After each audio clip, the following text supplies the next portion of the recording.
Now, the greatest radio shows of all time. Suspense. The Shadow Node. Washington calling David Harding, counter-spy. Classic radio theater. The Great Gildersleeve. Fibber McGee and Molly. Dragnet. Gunsmoke. The Lone Ranger.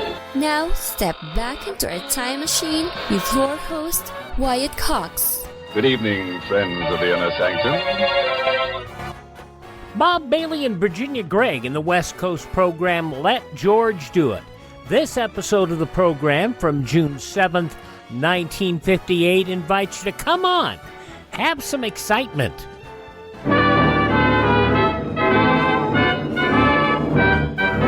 Standard of California, on behalf of independent Chevron gas stations and standard stations throughout the West, invites you to Let George Do It. Another adventure of George Valentine. Personal notice. Danger is my stock and trade. If it's too hot for you to handle and far off the beaten track, you got a job for me, George Valentine. Write full details.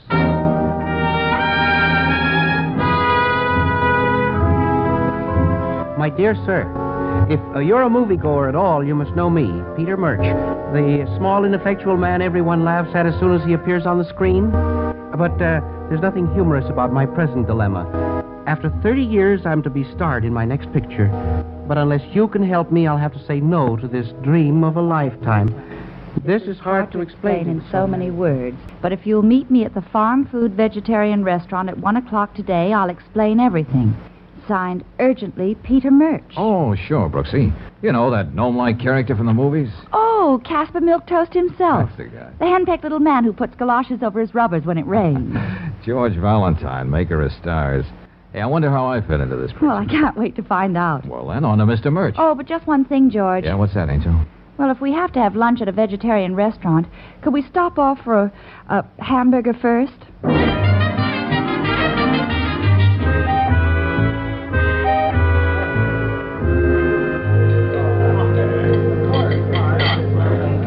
Veggie-burgers. I insist we have veggie-burgers for lunch. Veggie-burgers? Yes, indeed, Miss Brooks. And if I didn't tell you, you wouldn't know they were made of nuts and choice legumes. Peas, beans... Yeah, I'm sure they're going to be real tasty. But what about your letter? What's on your mind, Mr. Murch? Oh, dear. I knew that letter would sound confusing. To say the least. You see, Mr. Valentine, I had a long talk with my psychoanalyst. And you know what? What? I'm schizophrenic. Oh, no. I'm not one person, I'm two, battling furiously with each other. Who's winning? I'm not really that mild, retiring little man that millions of people know. No. There's another side of me that craves excitement, even violence. Oh, now, wait a minute, Mr. Murch. But it's quite true, young man. My psychoanalyst tells me I just can't go on being a house divided. No. I simply must involve myself in some kind of exciting adventure. Well, what does your doctor expect you to do? Go out and kiss the first beautiful blonde you see on the street? Oh, no. I'm serious, Mr. Valentine. Look at me. Practically a nervous wreck. I simply can't go on being the prim Peter Murch my public expects of me. When the director says, lights, camera, I begin to shake. That's the other side of me coming out. Oh, that's bad. Yes, I break into a cold sweat. I feel like screaming. Right out there in front of everybody. Well, maybe all you need is a good scream. No, it isn't that simple. My psychoanalyst says I've been playing the timid soul in my personal life as well as on the screen. And it's affecting me. Anyway, I can't go into this new picture. Oh, but Mr. Murch, you've worked so hard all these years. And this is your first starring role. And it would be my first failure, too, in my mental condition. And, you want me to provide the excitement? Yes, Mr. Valentine. Perhaps introduce me to some low, disreputable characters. Take me to places where almost anything can happen, you know. You really think that would help? Well, my psychoanalyst seems to think so. You will help me, won't you, Mr. Valentine? Well, now, I'll pay your regular fee and whatever expenses we incur. Well, okay, it's a deal. We'll see what forms of mild excitement we can find for you. Oh, thank you, Mr. Valentine. I'll be grateful to you as long as I live. Can we start now? Oh, hey, wait a minute. I have to make some plans. What about 8 o'clock tonight? You see, I usually don't go out hunting excitement, Mr. Murch. As a rule, it just happens.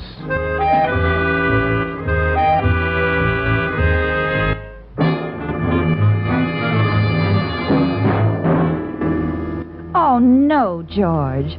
You're not going to take poor Mr. Murch to Mark Logan's grotto. Well, he wants excitement. Yeah, but not that low dive. He'll faint as soon as he gets in the door. Oh, darling, Mark Logan is a respectable citizen these days. He's gone straight. Yeah, in a crooked sort of way. He's running a genteel pool parlor and so-called grill. And if a fight breaks out now and then, you can't blame Mark.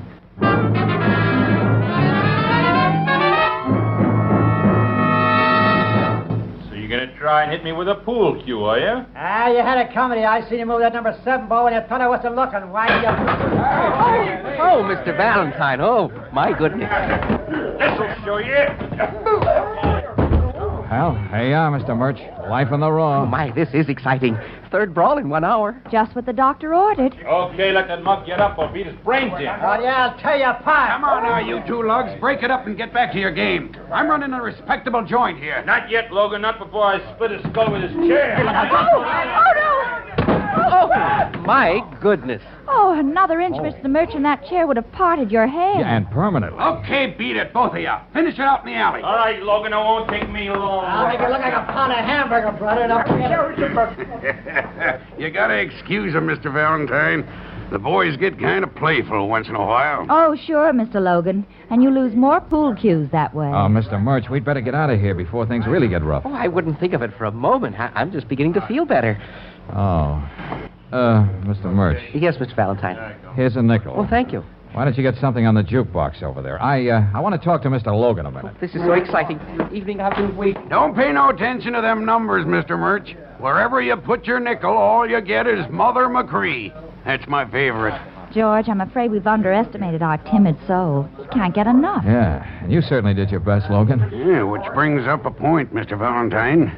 I don't want to be mercenary or nothing like that. Yeah? But there's a question of money.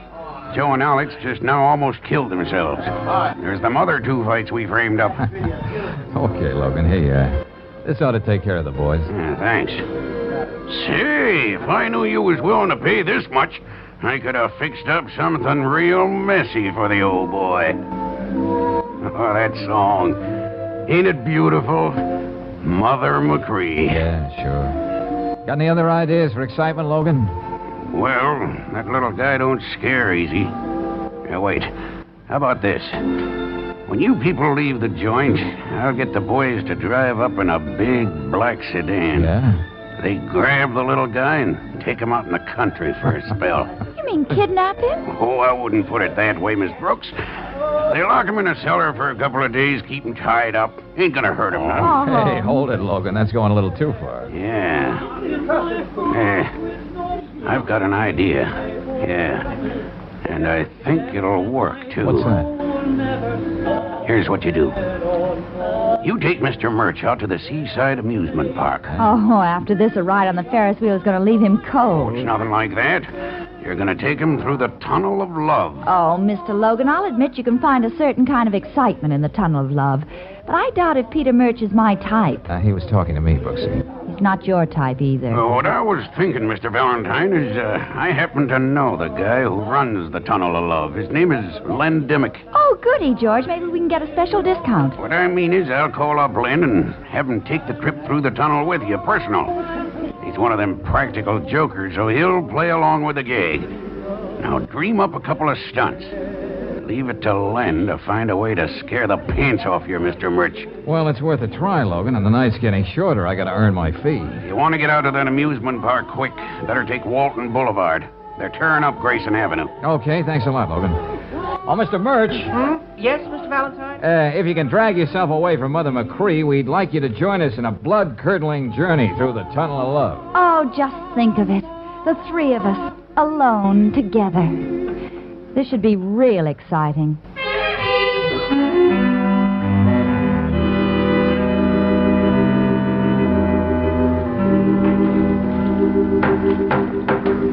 Nice racket you got here, Dimmick.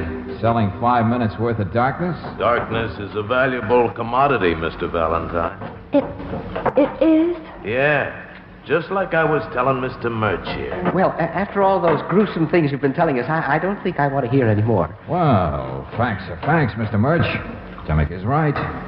Now, could you find a cozier place for a murder than a Tunnel of Love? Yeah, that reminds me.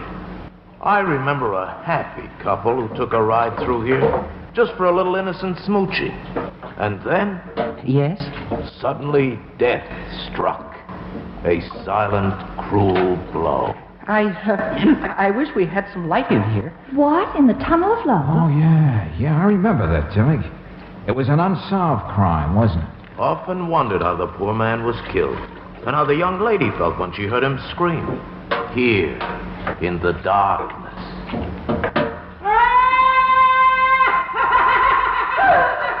Mr. Dimmick, what was that? Oh, one of the many voices of darkness that echoed through the Tunnel of Love. Just calm yourself, Mr. Murch. Well,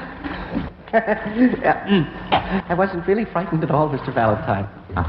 You're a brave man, Mr. Murch. Nobody knows what the next step into the darkness may lead to. Nobody knows... Mr. Dimmick! I think our friend missed his profession. He should have been an actor. Mr. Valentine, Mr. Dimmick, I think he's fainted. Huh? Fainted? And his hair, I think it's blood. Oh, what are you talking about? Wait. My head. Let me get to it. George, he's not doing it. I'll light a match. Oh, look at him. We've got to get him out of here, get him to a hospital. Here, in my... He's trying to say something to you, Mr. Valentine. What is it, Dimmick? What is it? What are you trying to say? In my pocket. Oh. Transfer. Yeah. Take it. Bus. Transfer. Hold on. Huh? We'll get a doctor, Mr. Dimmick. He'll take care of you. Here, strike another match, will you, Mr. Murch? Yes. I don't think Dimmick has much use for a doctor now, Brooksy. George. But, Mr. Valentine, this can't be true. Why, the things like this simply don't happen. I'm afraid this is an exception to the rule, Mr. Murch. Dimmick's been murdered.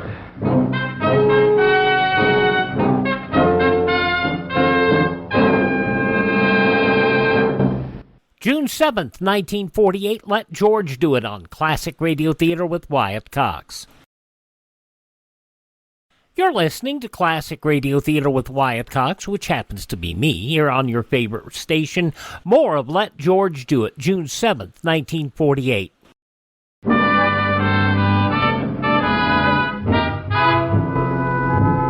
And now, back to tonight's adventure of George Valentine. Well, here's the situation. You take on a cockeyed job because that happens to be your business. A character actor wants you to provide him with some excitement because his psychoanalyst told him he's been playing the meek, timid type so long, it's beginning to affect his work. So you give Peter Murch a ride for his money, including a ride through the Tunnel of Love in an amusement park. And then, murder strikes in the darkness. Valentine? Yeah, Lieutenant Riley? Usually people manage to get killed in bed, in their home, or on the street. But Dimmick gets murdered in his own Tunnel of Love. And you're right there with him. Oh, I know it sounds fantastic, Lieutenant. But believe me, we were just trying to introduce a little excitement into Mr. Murch's life. That's right. It was all very innocent. Oh, well, how was George to know anything like this would happen? Miss Brooks, I'm just a public servant. I get paid a reasonable sum each month to maintain law and order. And I don't like it when somebody gets paid to promote pool room brawls and instigate other forms of public disturbance. All right, stop quoting the police manual, Lieutenant. Yeah. Whatever happened here tonight would have happened whether I was in on this deal or not. It's just that my psychoanalyst said... Mr. Murch, why don't you go somewhere and have a nice, quiet, nervous breakdown? Well, my psychoanalyst... When I'm through here, I'll come and join you. Murder in the Tunnel of Love. Oh, Lieutenant. Yes, Brennan? The doc just got through with Dimmick. Skull fracture. Blunt instrument. All right, I'll be right there. Tell the boys to get some lights set up in that tunnel. We're going to go over it inch by inch. Yes, sir. Now, Valentine, I suppose you're going to go home to your nice warm bed. Oh, well, I'll be glad to stick around, give you a hand. No, thanks. I've got enough trouble. But I want to see you the first thing in the morning in my office. Sure. And you too, Miss Brooks. Yes, sir. And Mr. Murch. Yes? It might give you a little extra excitement to see the inside of a police station. So be there at 9 sharp. But looks like we're not wanted around here, so come on, Mr. Murch.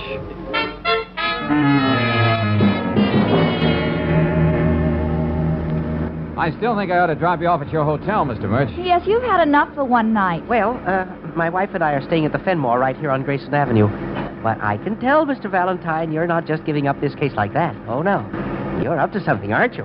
Well, yeah, you stirred up a hornet's nest somehow or other, and I want to see what it's all about. And I'm going to be right there with you. Oh, hey, No, there's no use arguing. George? Yeah, Brooksy?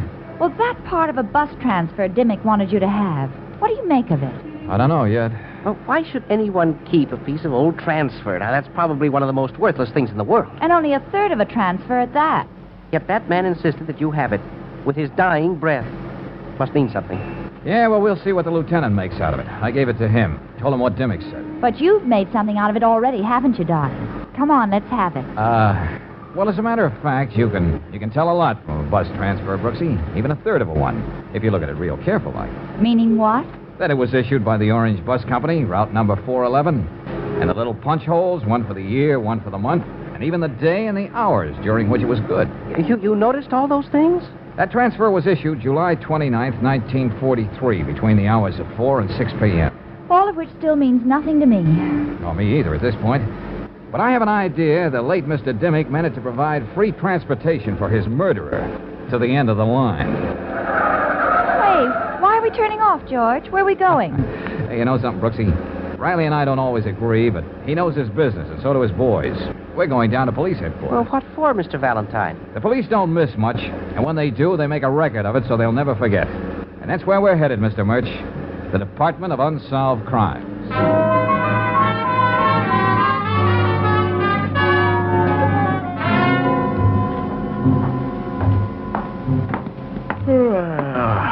Oh, it's you, Valentine. Yeah, and this time I brought you a container of coffee, Dawson. Thought you'd need it. Well, the sleepier we can get down in this department, the better we like it.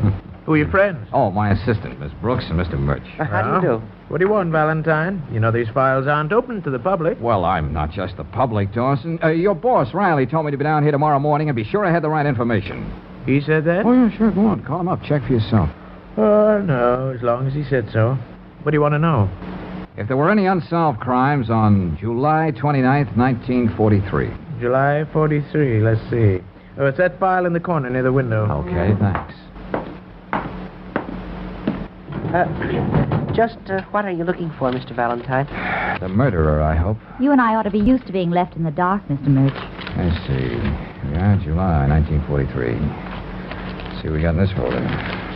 Stolen car, front of Grant and Company, burglary, and... Yes?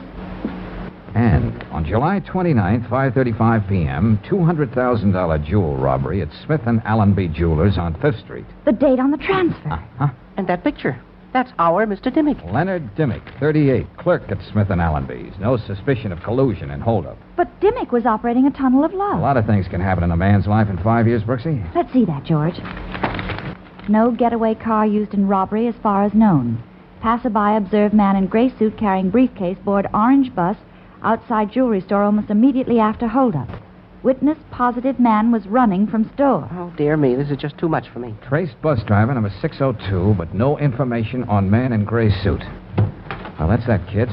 Now we've really got to work fast. What's the rush, George? If we don't move fast, Brooksy, there's going to be another murder.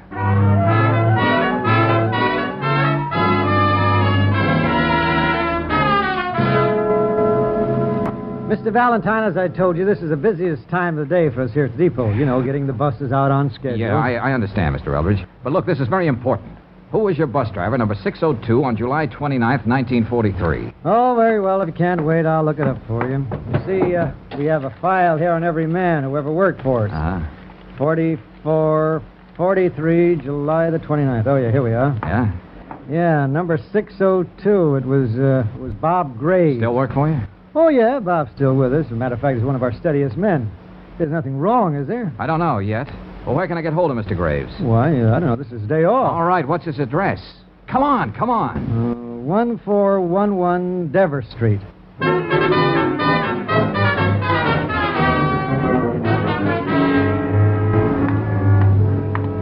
1411. Looks like a rooming house. Yeah, with the inevitable sign. No room.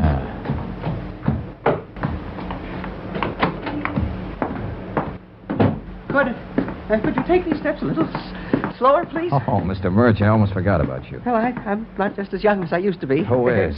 But right now, I'm interested in seeing that someone else has a chance to grow a little older. Wait a minute, George. There's a name here under this bell. What does it say? Bob Gray. That's our man. But who is Bob Gray? An honest toiler, Mr. Murch. To be more specific, a bus driver. To be more specific, bus driver number 602, who had a very busy day, July 29th, 1943. Yeah, who is it? A friend of yours sent me over to talk to you, Graves. Go on, beat it. Get out of here. June 7th, 1948, Let George Do It here on Classic Radio Theater with Wyatt Cox. The conclusion follows these important messages right here from your favorite radio station.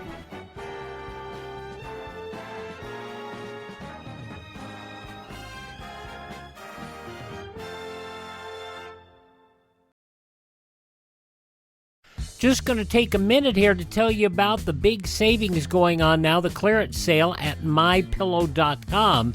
And you know, I've talked about how in my office I have a pair of my slippers, and they're really comfortable, and they're on clearance right now.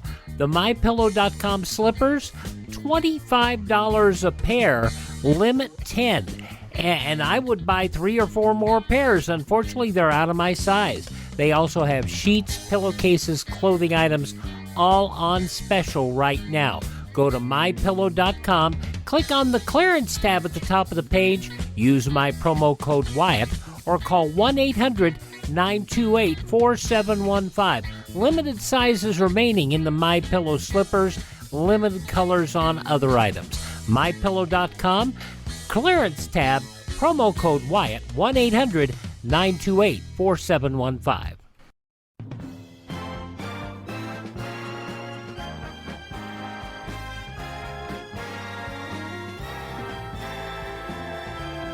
Now on Classic Radio Theater with Wyatt Cox, the conclusion of Let George Do It, June 7th, 1948. Okay, Bob. But Len Dimmick wouldn't like the way you treat me. What'd you say? Who are you? There's nothing much I can say with that gun stuck in my midriff. Never mind that. Who are these two? Just friends. What do you say we go inside and close the door? It'll be much easier that way. Okay. But what's this about Dimmick? Come on, talk. I wish he wouldn't keep pointing that gun. It makes me nervous. Nothing like excitement, is there, Mr. Murch? Look, mister, you said something about Dimmick. What about him? He's dead. So what? You bringing me an invitation to his funeral? No, I'm just trying to postpone your funeral. What's that supposed to mean? Just this, listen. You're going to have a visitor any time now. I'm surprised he hasn't shown up before. I still say what's that supposed to mean? All right, friend, if that's your attitude. And I thought you had to have some brains to be a bus driver. How do you know so much about me? And being a bus driver, you should appreciate the value of a transfer. Even a piece of a transfer. Transfer? That's right. All right, spill it. And remember, I got this gun in your gut. George, be careful. Don't worry, Brooks. He's much too curious to shoot. Yes, but that gun may go off accidentally. Who's that? Did you bring the cops? I didn't bring anybody. That's your visitor. What? Cool down your trigger finger and listen to me. What's this all about? Are you a cop? I'm strictly on my own. But if I'm right, whoever's knocking on that door is here to kill you. I'm not kidding now. Well... And no one knows it better than you. You gonna do as I tell you? All right. Brooksy, you and Mr. Murch get over there in that corner. Away from the door. Make it snappy. Yes, George. Come on, Mr. Murch. Now, Graves, open up. Try to be natural. Put that gun away. Yeah. I'll be standing right here in back of the door.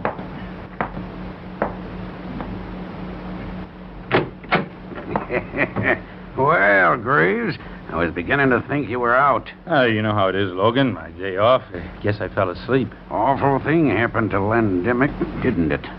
Yeah, I heard about it. Come inside, huh? And just when we were going to split everything 3 ways.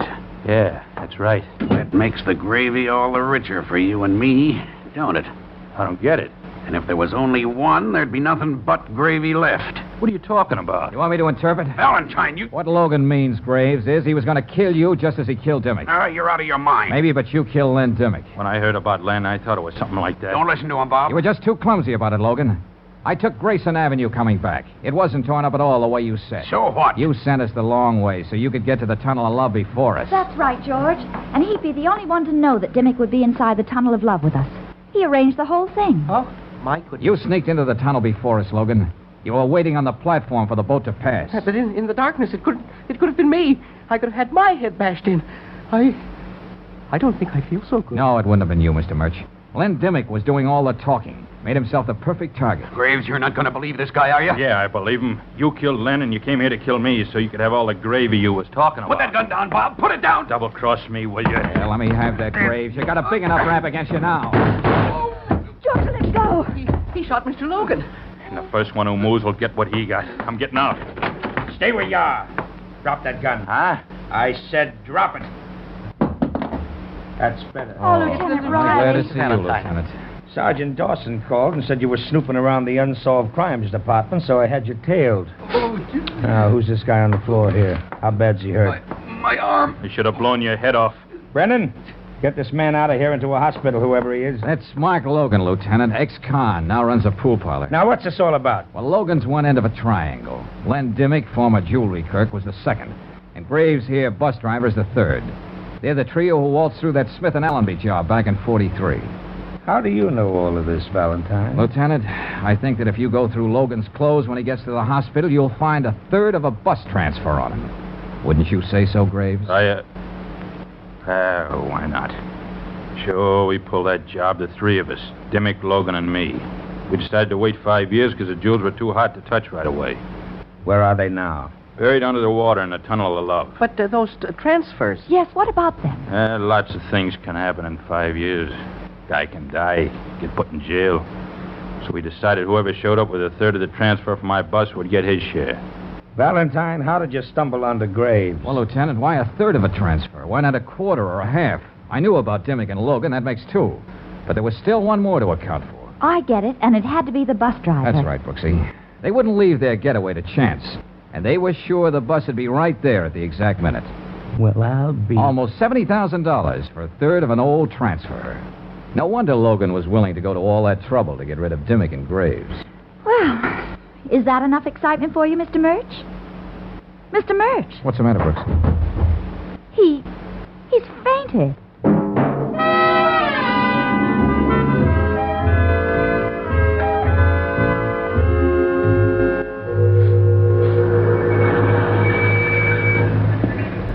Well, here we are, Mr. Murch. Feeling better? Here's your hotel, Mr. Murch. I don't know what you think about me fainting like that, but I really do feel like a new man. My psychoanalyst was so right. Think you're up to playing that star role now? Oh, yes, of course. Now that I'm convinced I'm the swaggering, masterful type at heart. Good for you, Mr. Murch. Oh, well, just one thing. Yes? Would you two mind coming upstairs with me? But why? I stayed out so much later than I promised. Oh? You see, Mrs. Murch is such a forceful personality.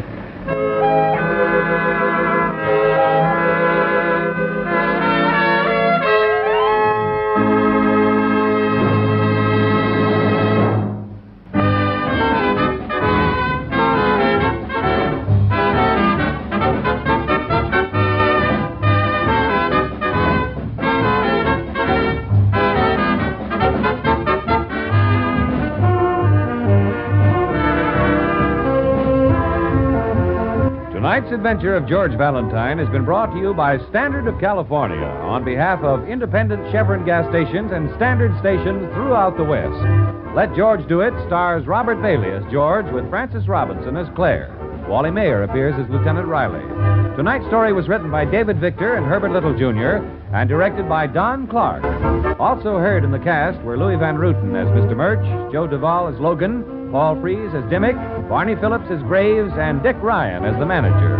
The music is composed and conducted by Eddie Dunstetter, your announcer, John Heaston. Listen again next week, same time, same station, to Let George Do It.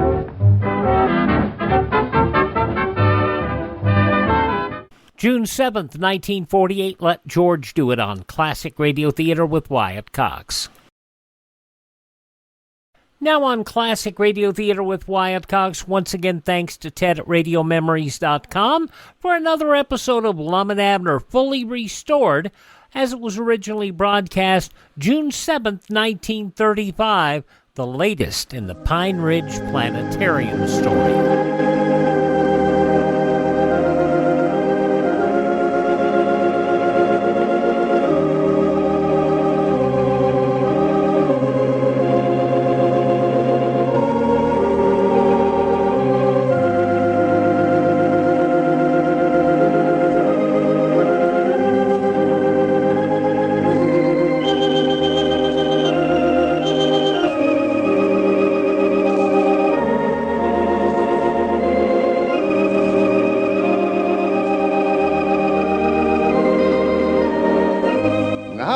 everybody. Here we are, all ready to take you down to Pine Ridge for another visit with Lum and Abner. Brought to you by the makers of Horlicks, the original malted milk.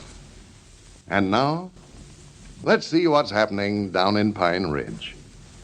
Well, yesterday, Lum and Abner learned definitely that Squire Skimp's threat to open up a competitive picture show was not idle talk, as he has rented the lodge hall in Pine Ridge and also the chairs they had planned to use.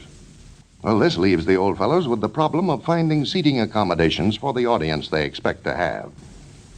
And as we look in on Pine Ridge today, we find Lum and Abner down at the Jot 'em Down store discussing this new complication. Listen. Well, we've got to have seats of some kind, Abner. We can't expect folks to stand up and watch the show. Well, we can't afford to buy new ones, neither. Them things runs into money. I don't know what to do. I never slept a wink all last night worrying about it. Of course, we might could get them seats over at the schoolhouse for the summer. School ain't out now till fall. No, them seats wouldn't do, Abner. They're too little, most of them. Well, we could just let the children sit in them littlest ones. You couldn't get children to come out to the show if they had to sit down at a school desk.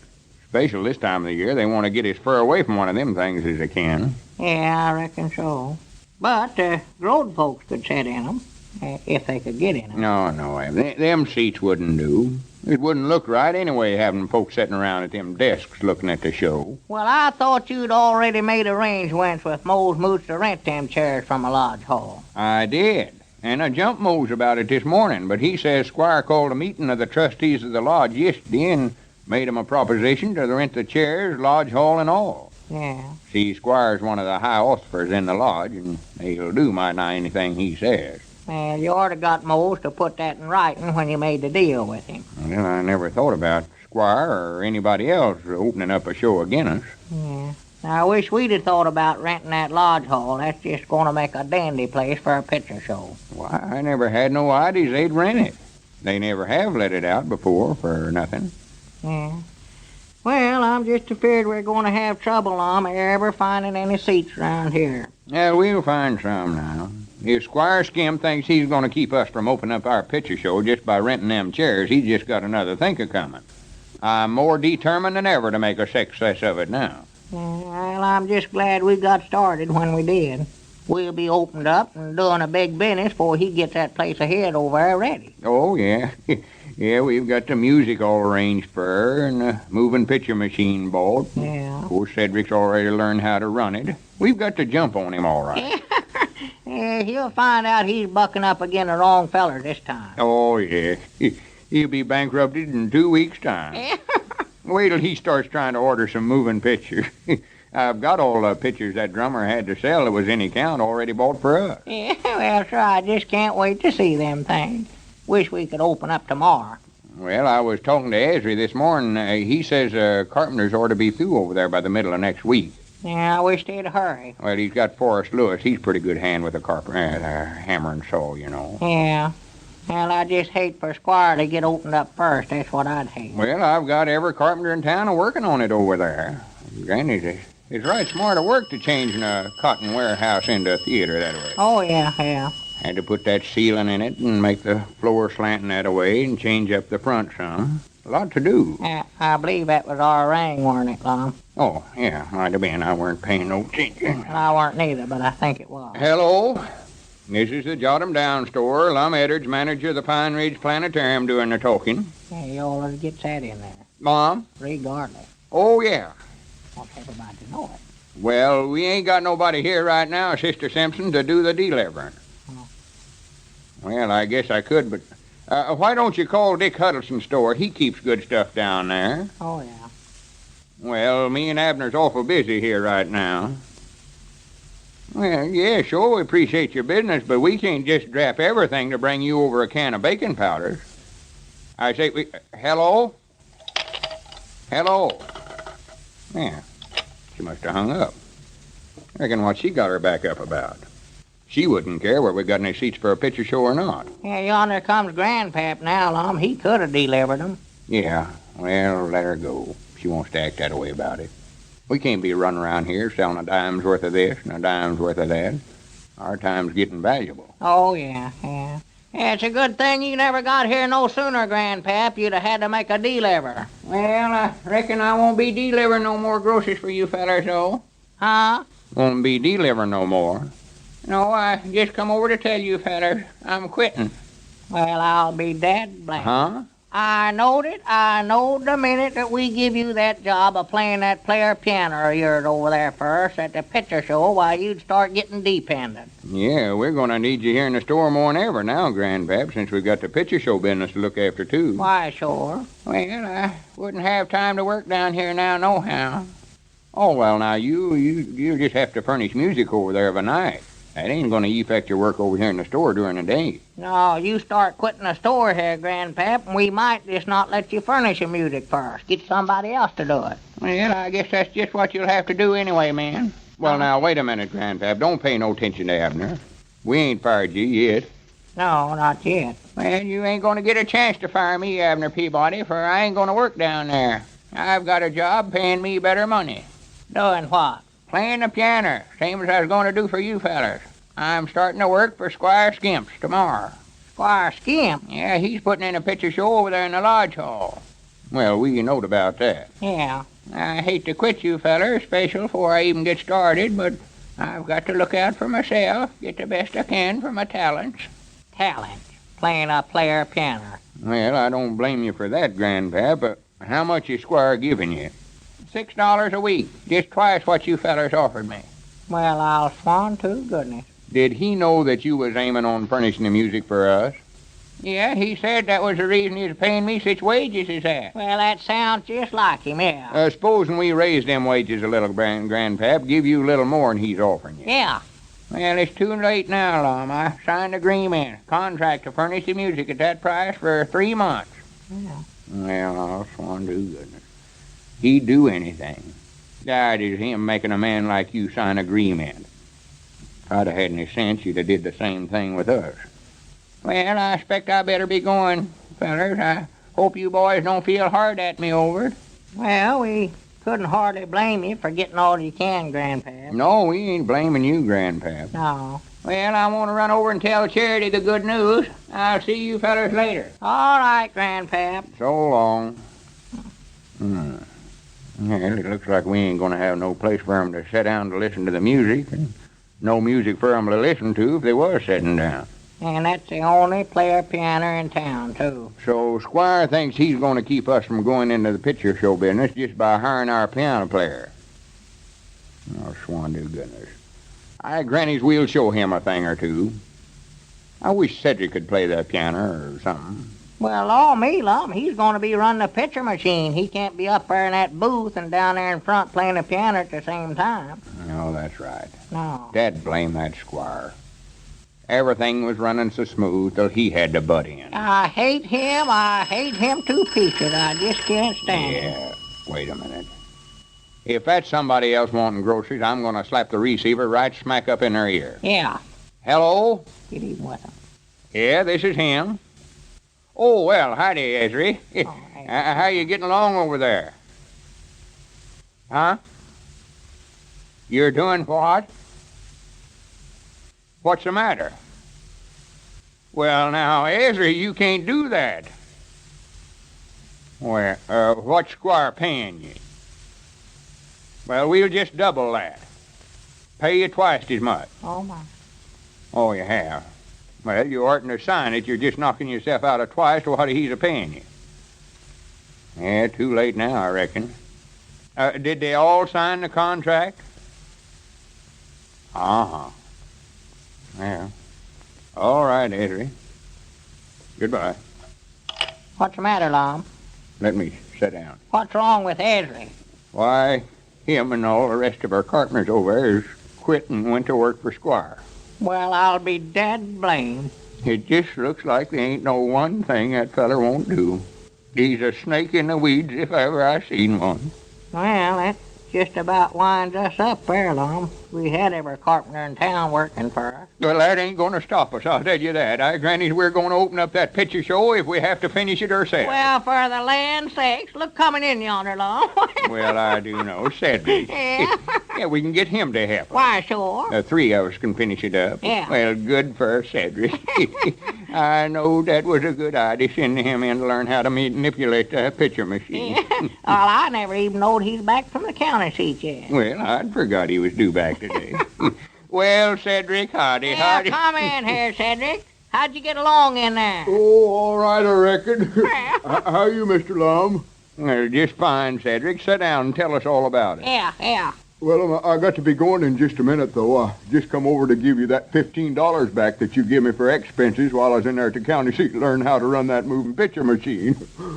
Well, you don't have to pay that back, Cedric. We give you that. Why, no, Cedric. You keep that money. Well, I'd rather give it back, though. I wouldn't feel like letting you all pay my expenses in there, especially when I'm going to work for Mr. Squire, running that moving picture machine for him. Oh. It looks like it might have been best to have taken Squire Skimp in as a partner after all.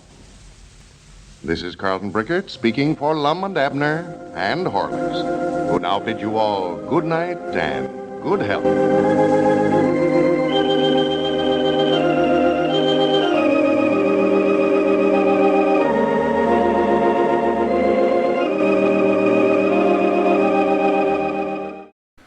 Oh, it's getting tricky. Lum and Abner. June 7th, 1935 on Classic Radio Theater with Wyatt Cox. Visit TedRadioMemories.com. Supply shows on cassette, CD, or flash drive for your computer. Visit our webpage, classicradio.stream. You can stream our shows on demand. Learn about places where you can get Classic Radio Theater downloaded via podcast. You can also find our social media links, and you can buy me a copy to help us acquire additional Classic Radio collections and maintain our distribution channels. classicradio.stream. Thanks so much for tuning in. Thank this station. Support their advertisers. Tell your friends the greatest radio shows of all time are right here at this spot on the dial. Classic Radio Theater with Wyatt Cox on your favorite radio station.